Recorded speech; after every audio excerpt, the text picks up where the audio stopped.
Hi, welcome to our video on 360-degree diaphragmatic breathing in order to improve the functioning of your pelvic floor.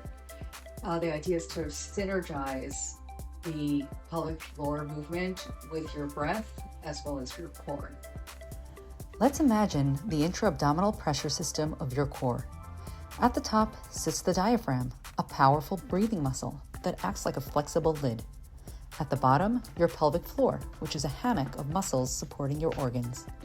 The sides are your corset muscles, known as the transverse abdominis, and the smaller stabilizing muscles along your spine, the multifidus. Together, they form protective walls around your center. With 360 breathing, your entire lower ribcage expands outward like an umbrella opening all the way around. The diaphragm contracts and moves downward, increasing abdominal pressure, while the pelvic floor naturally relaxes and drops, and the core walls gently expand to accommodate that pressure.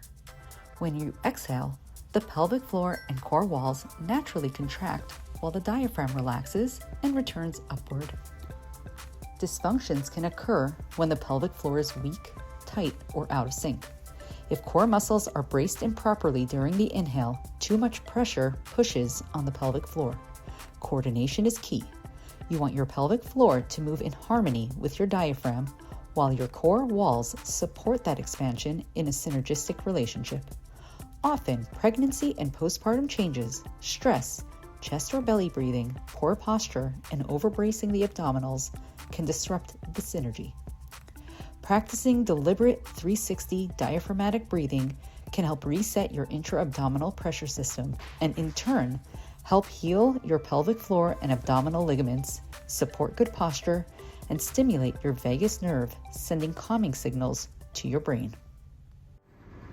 So today I'm going to use a really nice, thick and cushiony Wellrocks mat, and then I'm going to cover it with a cozy and soft Wellrocks mat towel, so I'll be really comfortable today. First thing we want to do is lie down on the mat.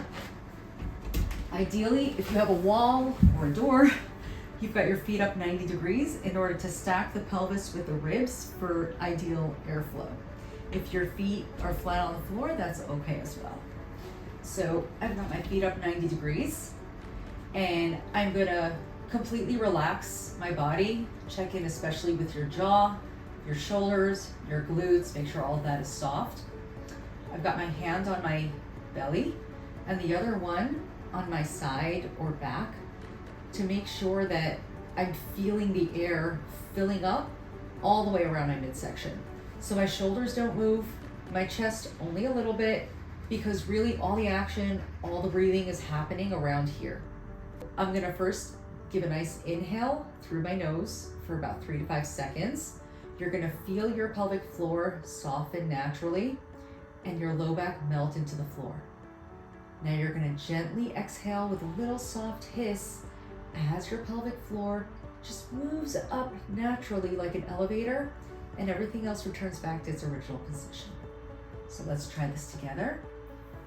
Hand on my belly, hand on my side.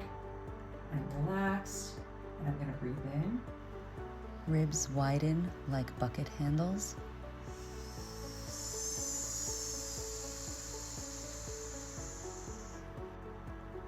Feel your pelvic floor bloom or lengthen.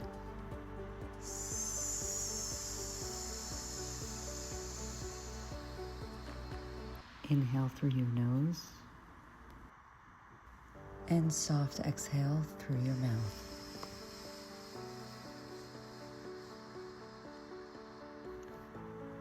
Last one.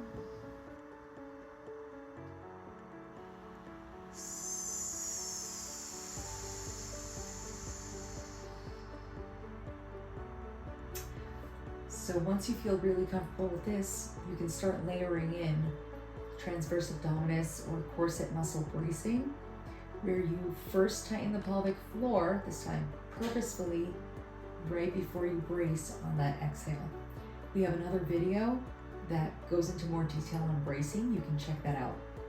But for now, try these breaths at least 5 up to 10, and do it if you can twice or even 3 times every day for the next 2 weeks, and you'll probably feel a real difference in pelvic floor health and the way that it works for you during your exercises, and especially core exercises.